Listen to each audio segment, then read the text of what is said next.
Poquito tiempo. Poquito tiempo, que no. Bueno, a ver,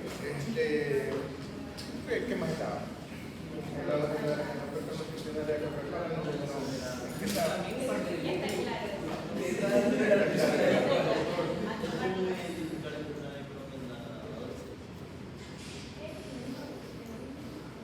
Vas a sospechar por diarrea crónica en el sistema de movimiento y vas a comprobar con los estudios lo mismo que en el adulto.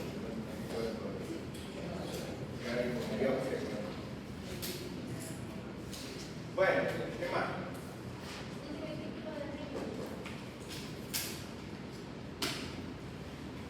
Cuando ustedes tienen divertículo de Meckel, el diagnóstico de divertículo de Meckel pueden hacerlo en dos casos, ¿no? Un diagnóstico que sea un hallazgo casual. Por ejemplo, tiene un paciente con apendicitis, lo operan y tenía divertículo de Meckel, ¿no? O cuando el divertículo de Meckel da síntomas. El divertículo de Meckel muchas veces no da síntomas, ¿ya? Y cuando da síntomas, ¿qué es lo que suele producir?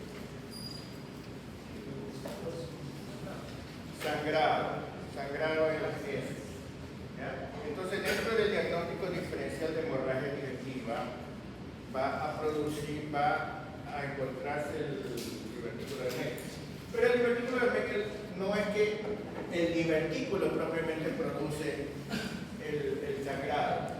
Lo que pasa es que es muy frecuente, bueno, no tan frecuente, realmente son el 20% del caso, pero es el divertículo cuando muchas veces dentro del divertículo hay mucosa gástrica ectópica, por supuesto, ¿no? El problema con eso es que la mucosa gástrica secreta ácido y entonces ese ácido, la mucosa gástrica no le pasa nada porque la mucosa gástrica se protege del ácido, pero ese ácido produce una úlcera en el ilion que está vecino al divertículo y entonces esa úlcera sangra y ahí se produce la hemorragia digestiva. Entonces, cuando usted tiene una hemorragia digestiva sin otros síntomas, o sea, no es que tiene diarrea con sangre, no es que tiene otras cosas, ¿no? Sino que tiene simplemente un sangrado en ese que usted no sabe por qué, usted piensa, puede ser un pólipo, puede ser un cáncer, puede ser un divertículo de Meckel. Y entonces dentro del diagnóstico diferencial entre divertículo de Meckel y para comprobar o averiguar si es un divertículo de Meckel, usted lo que hace es una gammagrafía. Una gammagrafía con tecnesio 99. Una gammagrafía, ¿por qué? Porque allí lo que usted va a identificar no es el divertículo. Lo que va a identificar es la mucosa gástrica ectópica. Que ahí es donde se va a ver el isótopo.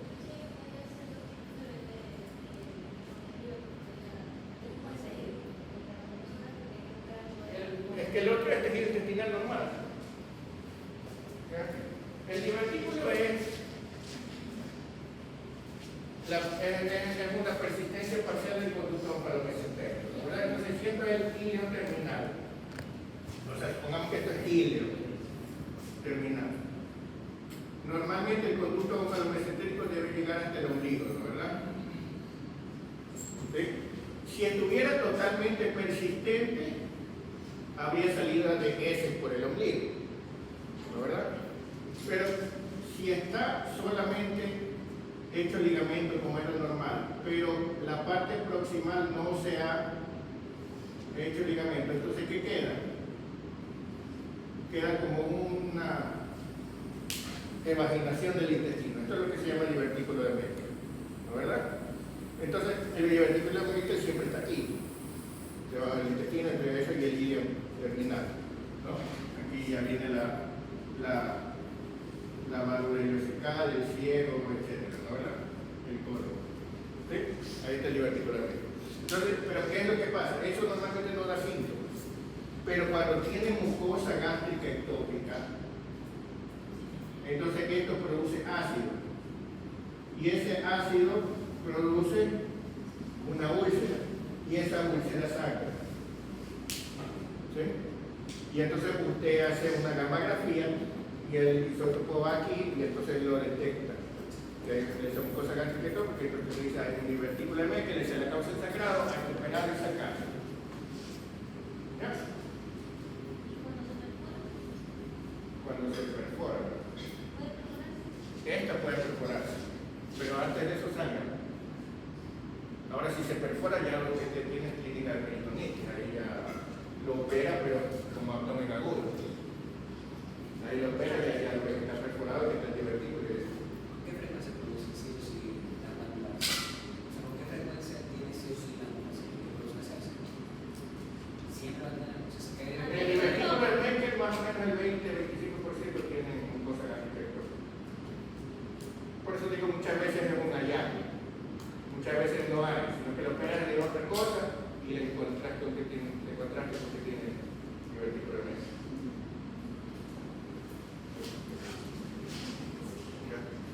Hay ocasiones en las que se puede hacer un quiste aquí, pero si es que la parte permeable queda en medio. ¿Ya? Pero eso también es una clínica diferente. Y a veces solo te da la masa. Bueno, ¿alguna otra pregunta?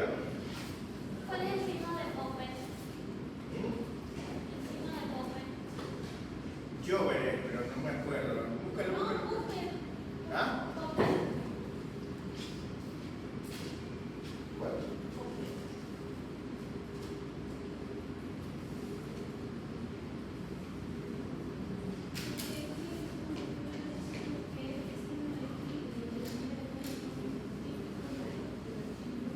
Ah, pero ese es el aire subdiafragmático en el neuroperitoneo. Pero no me acordaba si se llamaba así la cosa. El aire subdiafragmático. Eso es poner el neuroperitoneo. Sí estudiaron eso en imagenología, que se ve aire debajo del espectáculo. Ajá, pero si tiene que ver el mismo Eso es cuando se perfora. Ah, Porque dentro del intestino hay aire, siempre que se perforan hay neumoperitoneo. Se perfora el intestino y neumoperitón. y líquido también. Lógico, sale el contenido intestinal. El intestino tiene aire y líquido. Entonces sale aire, sale el líquido. Eso irrita químicamente y produce una infección por las bacterias. Y el aire sube y entonces dependiendo de la posición en donde está incorporado, el aire se va a ir entre el diafragma y el hígado. Y entonces tú vas a ver el típico aire subdiafragmático.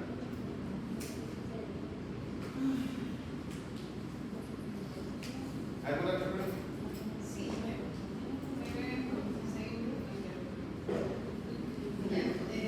se mencionaba que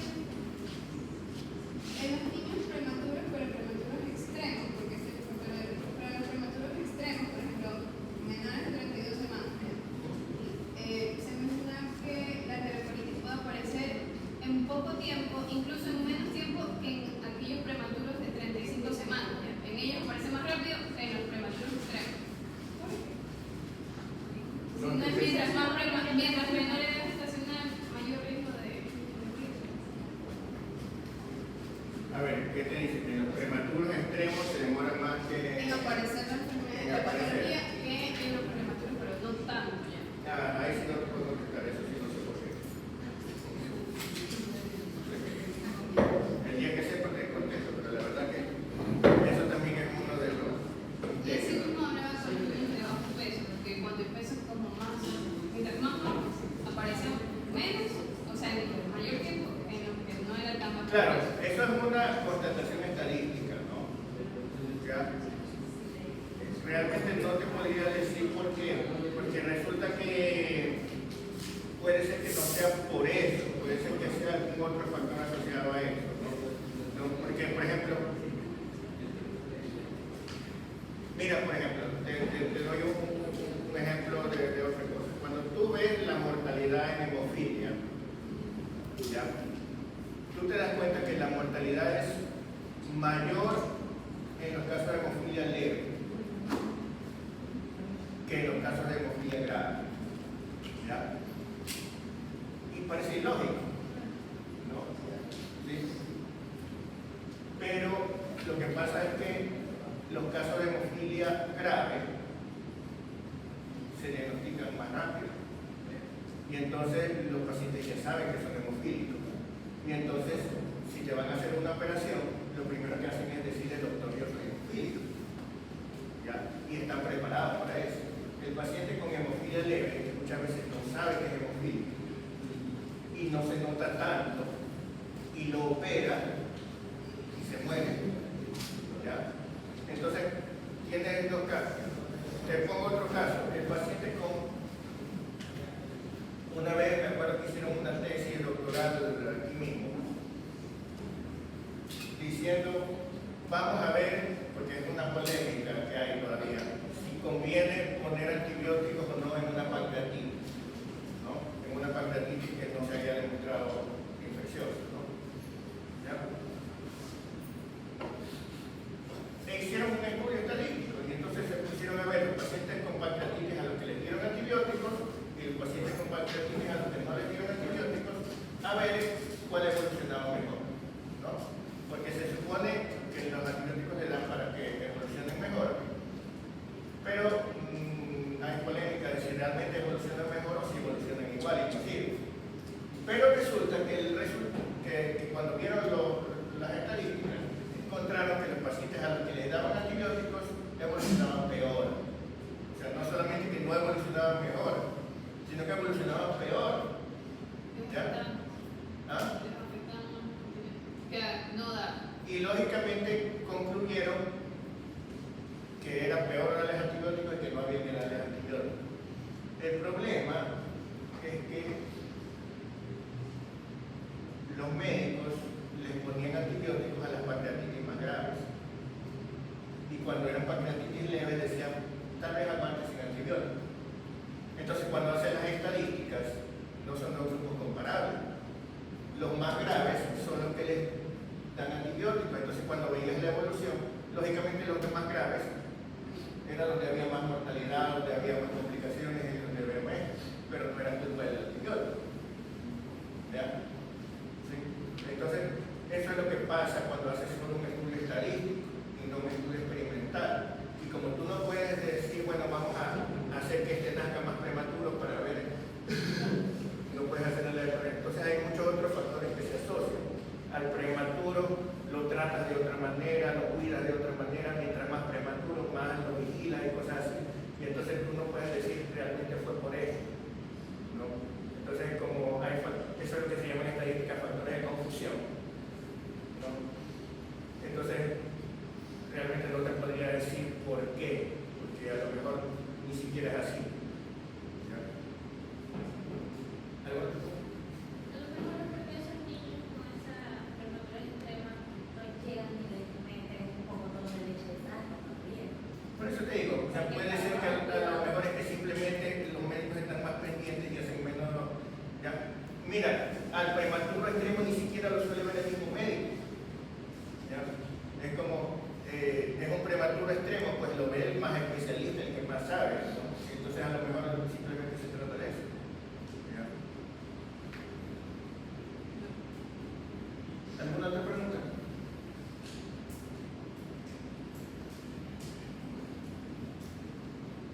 ¿No? Algo así que quiero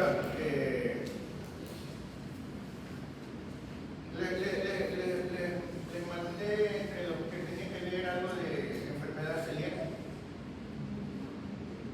¿No?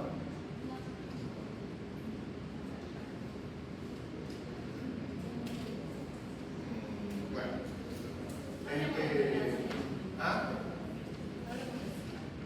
Es que es importante entender otra de las cosas es y la alergia alimentaria. Miren, Esa también causa diarrea, pero que no es infección. que no es infecciosa, sí. Miren, la intolerancia a la lactosa y la alergia alimentaria. Vamos a hablar de intolerancia a la lactosa primero. La intolerancia a la lactosa, a ver, comencemos por entender que en los adultos no debería hablarse realmente de intolerancia a la lactosa, porque es normal que un adulto no tolere la lactosa. ¿Ya? De hecho, es una excepción del ser humano que adulto tome leche. Ustedes no han visto ningún mamífero que siendo adulto tome leche, ¿no? Los mamíferos, ¿ah? Bueno,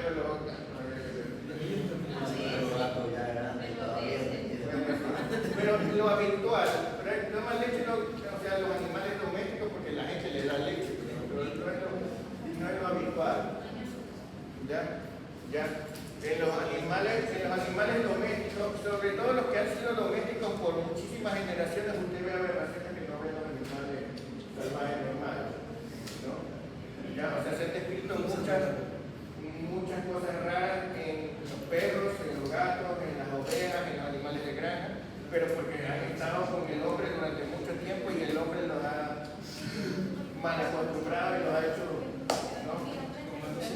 Que aprenden, sí. Entonces se ven cosas raras, pero es diferente estudiar el animal del estado natural, ¿no? Ya, entonces usted, lo normal en los mamíferos es que tomen leche cuando son bebés y nada más. Ya después tienen otra alimentación. Eso es lo normal en todos los mamíferos. En el ser humano, una de las adaptaciones del ser humano para sobrevivir, una de las cosas que consiguió el éxito de la supervivencia que hace por muchísimos años, probablemente en Europa, pero no estamos seguros, alguien tuvo una mutación genética que le permitió digerir la leche siendo adulto. ¿Ya? Y lógicamente, en las épocas, porque pues, ahorita tenemos abundancia de alimentos, pero casi todas las épocas ha habido escasez. ¿No? ¿Ya? Saben que hay algunos que piensan que la tradición que hay en Europa, en Estados Unidos, de buscar el huevo de Pascua, escondido, probablemente venga desde la época de las glaciaciones. Nadie sabe quién inventó eso, pero probablemente se deba a una época en que la humanidad lo único que tenía para comer eran huevos y había que salir a buscar los huevos enterrados en la nieve, porque era lo único que quedaba para comer, ¿no? Es probable que, como recuerdo de eso, haya quedado esa cosa como fertilidad, ¿sí? Pero así era la época de la mujer. Entonces había épocas en las que no había que comer, ¿no? Y era una ventaja evolutiva ser capaz de digerir leche. ¿Ya? Entonces se multiplicó la cantidad de gente que podía digerir leche. Y por eso mucha gente adulta puede digerir leche, pero todavía hay mucha gente que siendo adulto no puede. Y de los que pueden, muchos no toleran la cantidad de leche, la misma cantidad de leche. Hay algunos que toleran un poquito de leche, hay algunos que toleran más leche. Hay algunos que toleran hasta cierta edad y ya después toleran cada vez menos, ¿no? Entonces eso es normal, eso se considera variación. Eso realmente no debería llamarse, aunque le dicen intolerancia a la lactosa, eso no debería llamarse realmente lógico, no tolera la lactosa, está bien, pero no se debería considerar patológico. ¿Ya?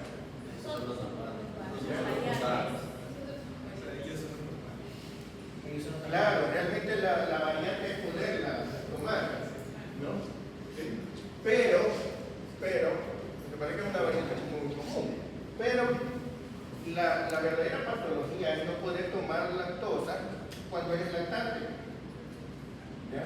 Esa es la verdadera patología, no ser capaz de tolerar la lactosa cuando debes tomar leche. ¿Sí? ¿Ya? Entonces, la intolerancia a la lactosa, la patología, realmente prácticamente hay varios tipos, pero hay dos que son los más importantes, ¿no? Intolerancia congénita, bueno, podríamos decir simplemente tolerancia congénita y adquirida. La intolerancia congénita es muy rara, no es imposible ver la prueba, bastante rara. La gran mayoría de los casos de intolerancia a la lactosa son casos adquiridos.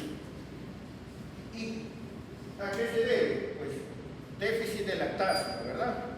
Pero, ¿qué pasa cuando falta, por qué falta la lactasa en esos pacientes? Porque se ha destruido el epitelio intestinal, el endotelio intestinal, ¿no? ¿Y por qué se ha destruido? Se ha destruido por una infección. Entonces, estos son pacientes cuya clínica no es que nunca toleran la lactosa. Toleraban la lactosa muy bien hasta que tienen una infección intestinal, en un cuadro de fiebre, vómito, diarrea, una gastroenteritis. Y la fiebre, vómito y diarrea en una gastroenteritis habitualmente pues, dura un día, unos días, una semana, 10 días, se le quita. Pero a estos pacientes se les quita la fiebre y siguen durante 2 semanas, 3 semanas, 4 semanas y cada vez que toman leche vuelven a hacer diarrea. ¿Ya? Entonces, ¿qué es lo que tienen? Tienen una intolerancia a la lactosa adquirida, pero es transitoria, es hasta que se regenera el epitelio. ¿Sí? Esa es la causa más frecuente de intolerancia a la lactosa. La intolerancia a la lactosa suele ser algo transitorio que se ve después de un episodio de infección, hasta que se regenera el epitelio. Estos pacientes, ¿por qué hacen intolerancia a la lactosa? Porque la lactasa es la enzima que se produce en la parte más superficial del epitelio. Entonces, con un poquito que se lesiona el epitelio, ya se pierde la lactasa. Cuando la lesión es más profunda, muchas veces se produce también intolerancia a otros azúcares. Entonces, esos pacientes no solo les da diarrea cuando toman leche, sino también cuando comen fruta, cuando comen otro tipo de azúcar. ¿Sí? ¿Ya? La intolerancia congénita a la lactosa, eso sí tienen desde,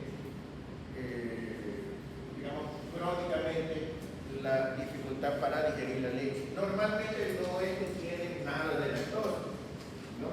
Que no pueden comer nada de leche, pero les da diarrea con mucha frecuencia.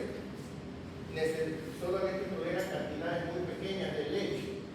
Ya tienen una disminución importante de la cantidad de lactasa que producen. Entonces estos pacientes, lógicamente, tienen que darle una dieta sin lactosa, ¿no? ¿Ya? Simplemente leche sin lactosa. ¿Sí? Al otro le das leche sin lactosa solamente de forma transitoria.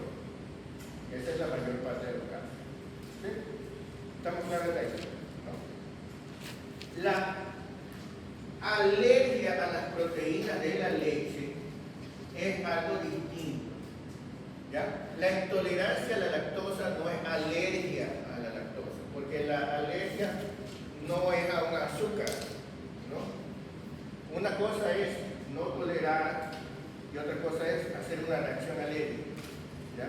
Cuando tú no puedes digerir la lactosa, ¿qué es lo que pasa? Que esa lactosa no digerida hace lo mismo que cualquier azúcar no digerido. Coge agua, poder osmótico, no se absorbe, lo fermentan las bacterias intestinales, generan ácidos, generan gases. Entonces, ¿qué tienen estos pacientes? Cada vez que toman leche, tienen distensión abdominal, meteorismo, flatulencia, y cólicos y diarrea. ¿Sí? Como cualquier síndrome de mala absorción. Esto es la intolerancia a la lactosa. Pero la alergia a la leche es alergia a las proteínas de la leche, no al azúcar de la leche. ¿Sí? La lactosa es el azúcar de la leche. Entonces, estos pacientes, ¿qué es lo que tienen? Estos pacientes tienen una mucosa que permite que entren que ha permitido que entren macromoléculas y ha hecho alergia a esas macromoléculas, a esas proteínas, ¿no? Esto, ¿cuál es el factor de riesgo más importante? No leche materna, sino dar leche de fórmula, ¿sí? Y sobre todo dárselo a los prematuros, porque el intestino inmaduro es más permeable, es decir, absorbe cosas que no debería. Por eso al prematuro hay que darle leche materna, porque la leche materna tiene lo que tú tienes que absorber. Pero si tú le das leche de tarro, o peor, si le das jugo o crema o Quaker o Coca-Cola, ¿no? ¿Ya? No, con Coca-Cola no le pasa nada. Eso no está ahí. Bueno, pero esto era otra cosa. El intestino lo absorbe. ¿Sí? Un intestino adulto no absorbe todo. Un intestino adulto absorbe lo que debe absorber y lo que no absorbe. Un intestino inmaduro absorbe cualquier cosa, no tiene tanta selectividad. Y entonces puede ser que absorba moléculas que provocan alergia. ¿Ya? Y esa es una de las razones, por ejemplo, por las que la introducción de alimentos no debe ser tan temprana. Cuando tú das lo que se recomienda leche materna exclusiva hasta los 6 meses, le empiezan a dar no, pero que pruebe cachitos, que pruebe galletitas, que pruebe esto, que pruebe lo otro, que pruebe un poquito de lo de acá, un poquito de la comida, y le dan eso cuando todavía tiene unos pocos meses de vida. ¿Qué pasa? ¿Qué puede pasar? Que el intestino absorba proteínas extrañas. Por eso la introducción muy temprana de alimentos es uno de los factores de riesgo para cualquier alergia y sobre todo para las alergias digestivas. Pero ustedes saben que la predisposición se hace a muchas alergias. Ese paciente tiene más predisposición a hacer, por ejemplo, rinitis alérgica o a hacer asma o a hacer hepatitis atópica, algunas cosas. ¿Sí? La predisposición a cualquier alergia, porque la reacción alérgica es sistémica, ¿no? ¿Sí? Entonces, estos pacientes lógicamente que no van a tolerar la leche, pero no van a tolerar la leche por las proteínas. Tú le das leche sin lactosa, te da lo mismo. ¿Sí? ¿Ya?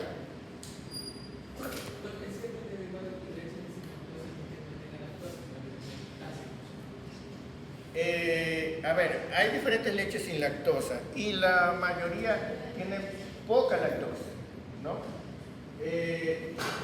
Y hay leches totalmente deslactosadas y hay ¿cómo es?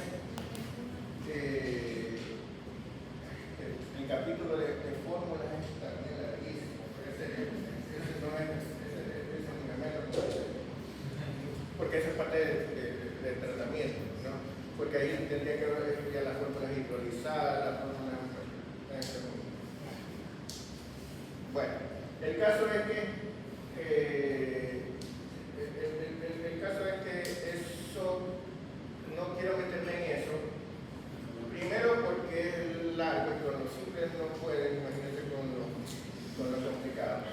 Y segundo, porque mientras, lamentablemente eso es experiencia, ¿no? Mientras más aprenden sobre las leches de tarro, más ganas de dar el recetario. Sí, porque dicen, no, en este caso se hace ¿ya? ¿Y qué marca recomiendas? La inmensa mayoría de las cosas nunca se insistirá lo suficiente que lo que deben darle es leche materna. ¿Ya? ¿Ya? El paciente que ya tiene edad suficiente ya no necesita ninguna leche de tarro. El que tolera ya ni siquiera necesita leche, pero si le da leche, le puede dar leche de vaca normal. Leche de... Pero para fortalecer el cerebro. Para fortalecer el cerebro necesita frutas, verduras y toda la comida normal. Leche de la ¿Sí? ¿Ya? Y que la de hay un poco Por lípidos. ¿Ya? Eso es lámpara de los comerciales. ¿Ya? Eso es lo que le da plata. Ustedes no tienen por qué aceptar. Por comprar esos tarros, después lo tienen para comprar las frutas, las verduras, la comida, la carne y esto. Se leche en polvo se le mete como sal. Sí, Pero no cae en eso. ¿Ya? Una cantidad así de comida saludable cuesta lo mismo que un frasquito así de vitamina. Ya no caigan en esas cosas. Comprar una ropa de ¿Ah? comprar una ropa ¿Ya? La cosa es que tienen que aprender ustedes, para ustedes y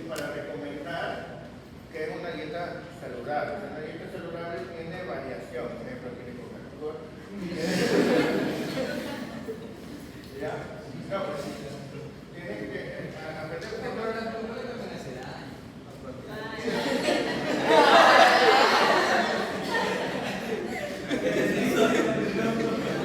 A ver, primero que nada, ¿cómo es tu apellido?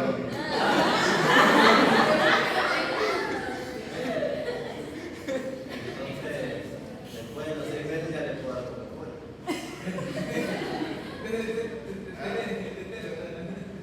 A ver,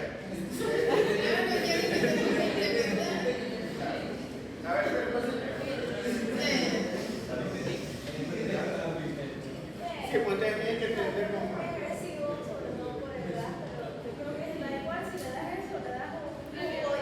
No, a ver, la discusión sobre la Coca-Cola dejémosla para la época de recreo y ¿no? Porque eso. Porque si no perdemos todo el día hablando de porque hasta hablar de todos los mitos y verdades sobre la Coca-Cola nos pasa. Hay un video de eso, pero para que me estén discutiendo ahí, qué pereza.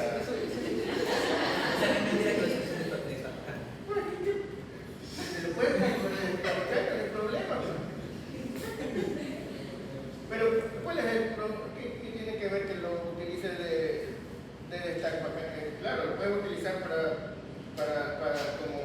detergente, lo puede utilizar como destapacán, lo puede utilizar para quitarle el óxido a las cosas. Es verdad, sí, tiene un pH ácido.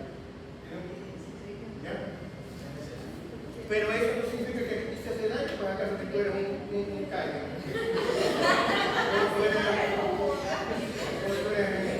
Por último, lo utilizan para destapar. Si le quita el óxido a un clavo, entonces yo lo uso como antioxidante.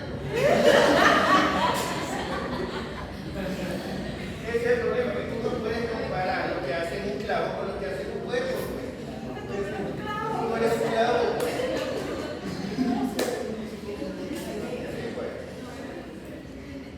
O sea, porque es muy ácido lo puedes utilizar en todas las cosas. Pero tu estómago tolera ácido clorhídrico, no va a tolerar Coca-Cola. Sí, pues. ¿Alguna vez se han hecho, han visto una gastritis por Coca-Cola? Tiene gastritis por todo y no tiene gastritis por Coca-Cola.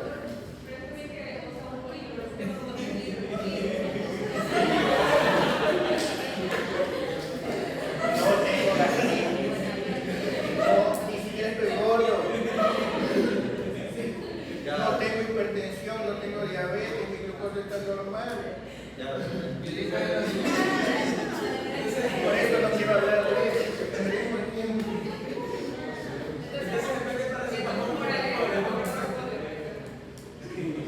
Continuemos. Pero ustedes tienen que entender, me resulta que si no salen creyéndole a cualquier TikTok o cualquier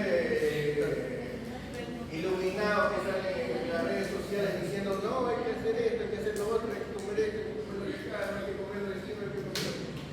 No, una dieta tiene que ser variada. ¿Sí?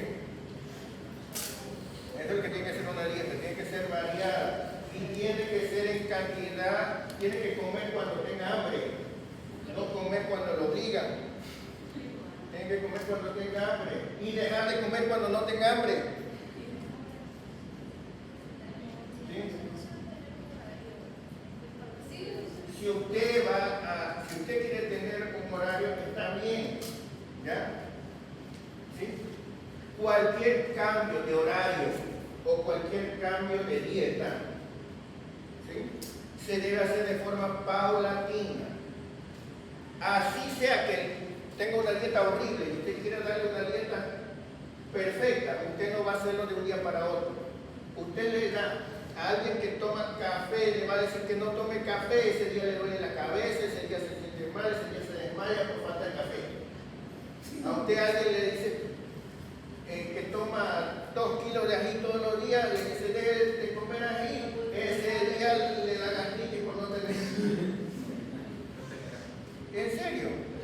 Le da, se enferma por comer frutas y verduras. cambios bruscos, aparte de grupo no se debe hacer eso. Lo mismo un cambio de horario. Está bien que tenga un horario, pero usted tiene que hacerlo de forma paulatina, acostumbrarlo poco a poco. No es que está dormido y vamos a darle de comer, porque es la hora. No, tiene que acostumbrarlo hasta que se acostumbre a tener hambre a esa hora. ¿Sí? ¿Ya? Si no, le va a salir mal el experimento. ¿Ya? ¿Sí? Ya todo cambia. Entonces, usted tiene que acostumbrarlo a que le gusten las cosas que le convienen. ¿Sí? Para eso es que tiene que, para eso es que, no me Si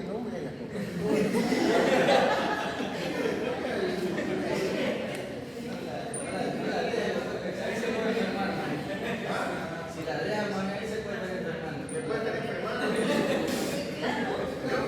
No, pero Se me baja la Coca-Cola y ahí me... Entonces, miren, no probado con spray, pan. me dejan pasar. No, se acabó la hora. Se acaba la hora de la Coca-Cola. ¿Ya? Miren, por ejemplo, hay que tratar de, si usted necesita dieta rica en fibra, por ejemplo, para evitar el estreñimiento. La dieta rica en fibra es para prevenir el estreñimiento, no es para tratar el estreñimiento. ¿Ya? Porque la dieta rica en fibra lo que hace es producir heces voluminosas y blancas, ¿no? Pero si usted ya tiene un bolo fecal impactado, eso no va a ser suficiente para hacerlo rodar. Solo que tenga un bolito chiquitito, ya un poquito de ahí lo puede servir, ¿no? Usted primero tiene que aliviar el estreñimiento y después que formar. Entonces usted le da dieta rica en fibra, pero eso no va a servir para tratar el estreñimiento actual. Usted tiene que irle cambiando eso. Irle cambiando poco a poco. ¿Sí me explico? ¿Ya? Porque si no, créanme, usted le da dieta con abundante fibra a alguien que no comía nada de fibra. Ese paciente, ¿sabe qué es lo que le va a pasar? Va a tener meteorismo, va a tener flatulencia, va a tener sensación de plenitud, va a tener a veces diarrea. ¿Sí?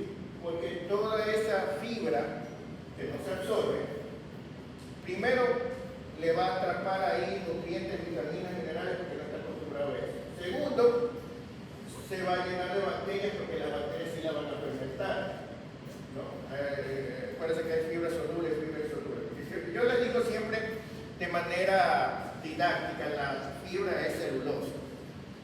Pero académicamente eso no es correcto porque la fibra no solo es celulosa, ¿no? La celulosa es lo más abundante, pero la fibra es celulosa, hemicelulosa, lignina, pectina y otras pocas cosas más, ¿no? O sea, es toda la parte vegetal que no se absorbe.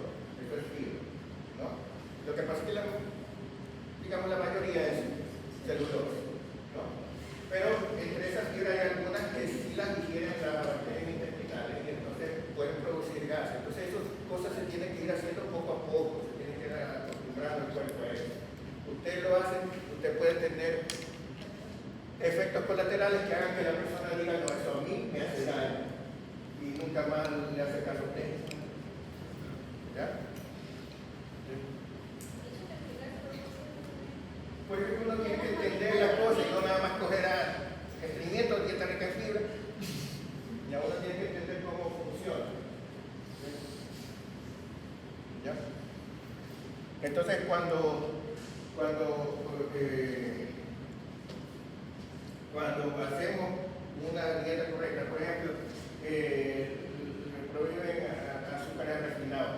No es que está bien, el azúcar, la harina refinada, los alimentos ultraprocesados no son buenos nutricionalmente, ¿sí? Pero no propiamente porque te haga daño, sino porque son muy simples, no te aportan azúcar. Está bien, necesitas azúcar, ¿sí? El problema no es que comas azúcar, el problema es que solo comas azúcar y no tengas las otras cosas, ¿no? Por ejemplo, ¿cómo es? Yo como el pan blanco inmaculado, ¿no? Hecho, el pan blanco es hecho con harina refinada. ¿Pero qué es la harina refinada? ¿Qué diferencia hay entre la harina refinada y la no refinada? Más pequeña que ¿cómo? ¿La harina de dónde viene? De los cereales, ¿verdad? El pan habitualmente trigo, ¿no verdad? Ya, pero el trigo es un grano, tiene grano de trigo, pero el grano de trigo tiene la cáscara, el germen, la pulpa, ¿no? Tiene diferentes capas, ¿no verdad? ¿Ya? Si tú mueles todo el grano de trigo y haces harina, te sale harina café, pero a ti te vende harina blanca. ¿Por qué? Porque es harina a la que le has sacado todas las capas interiores y dejaste solo el almidón, ¿no? Y eso sin contar que ustedes ponen a ver más colorante porque quede más blanco, ¿no verdad? ¿Sí? ¿Verdad? Pero al sacarle todo, resulta que todas las vitaminas, minerales y esas cosas estaban en la cubierta. Te dejaron solamente el azúcar. Ya, en forma de almidón puro. Fíjate. Entonces no es que está mal comer almidón. El problema es que si tú comes eso, tienes que complementarlo con otras cosas que sí te aporten el resto de nutrientes. ¿Sí me explico? Claro, es lo mismo con todo. Por eso es que la dieta tiene que ser variada. Porque no es que esta fruta tiene vitamina A y esta tiene vitamina B y esta tiene vitamina C y esta tiene vitamina D y esta tiene proteínas y esta tiene calcio y esta tiene minerales. No, pues todo está mezclado en diferentes proporciones. Entonces es muy difícil realmente calcular, a ver, para darle lo correcto, ¿no? Lo que hay que hacer es variar. Y para eso se necesita acostumbrarse, ¿sí? A comer diferentes cosas. ¿Sí? ¿Ya? Entonces lo que tienen que hacer es porque si no el sistema nervioso se acostumbra que solo puede querer tal cosa. ¿Ya? ¿Sí? El problema no está en comer azúcar refinado, en comer esto. El problema está en solo comer eso. Y ese es el problema que hay en muchos países, que la gente se acostumbra a solo comer comida refinada, ultraprocesada y esto. Como tenemos la epidemia de la obesidad en Estados Unidos, pero en Estados Unidos ¿tú has visto algún estadounidense que en Estados Unidos tomar jugo de sandía? Allí es más caro el agua que el hot dog. Es así. Allí tú le dices, ¿y nunca tomas jugo de sandía? ¿Sabes qué te contestan? Que de la sandía se puede hacer jugo. Literalmente es así. Ni siquiera sabe que eso existe. ¿Ya? Fíjate, allí alguien que coma frutas en Estados Unidos es porque es un ultramillonario exótico que come cosas. ¿Ya? Aquí tenemos la suerte de encontrar de todo, por eso es que yo.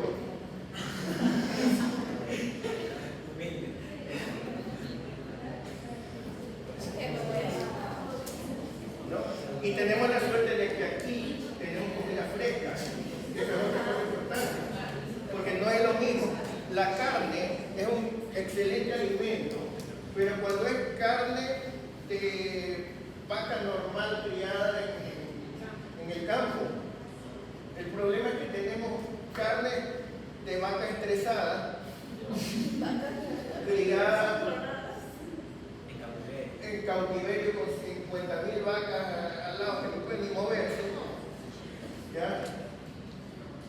Y recontra que ultra procesada para que esa carne salga con un sabor adictivo, ¿no? No es lo mismo, ¿ya? No es lo mismo, pues. No es lo mismo el valor nutricional de la carne normal de vaca de campo que el valor nutricional de una mortadela. ¿Ya? Ya le digo hambre.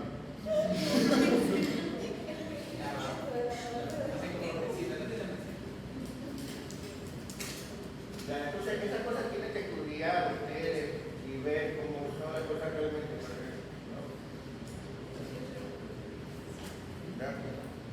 Que tampoco caigan y averiguar cómo son las cosas aquí. Pues los alimentos no son iguales en todos los países. Los artículos que son en otras partes no corresponden a nuestra realidad. ¿Sí? ¿Ya? ¿Ya? Por eso les digo, uno tiene que saber, por eso les digo, yo me cuido, usted no entiende cómo.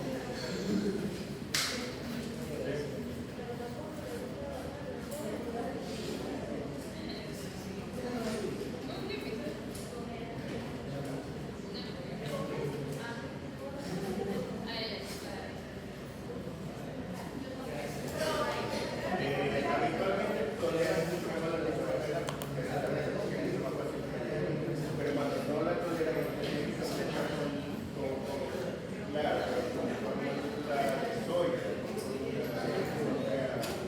Ese es el alergia. la alergia. Sí, el tratamiento es leche de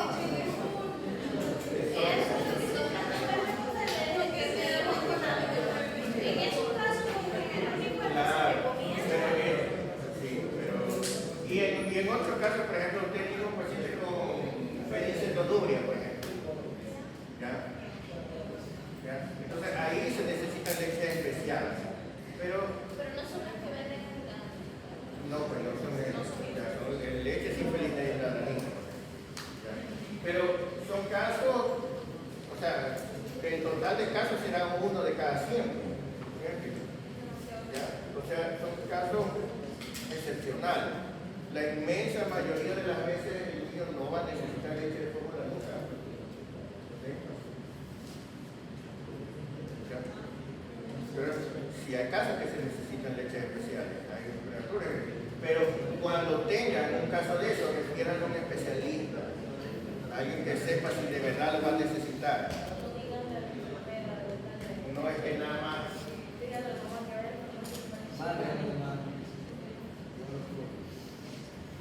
¿Sí? No se pongan a ustedes conocer la leche materna y no solo eso, sino que asesoren cómo se da la leche materna, porque la mayoría de las veces que dan leche de tarro no es porque no quieran dar leche materna, la mayoría de las veces es que no saben cómo, ¿ya? O no tienen el apoyo familiar o institucional para hacerlo. ¿Sí? ¿Ya? Eso necesita que colabore la familia y que se sepa la técnica. ¿No? Eso es lo que hacer. Bueno, ¿alguna otra pregunta?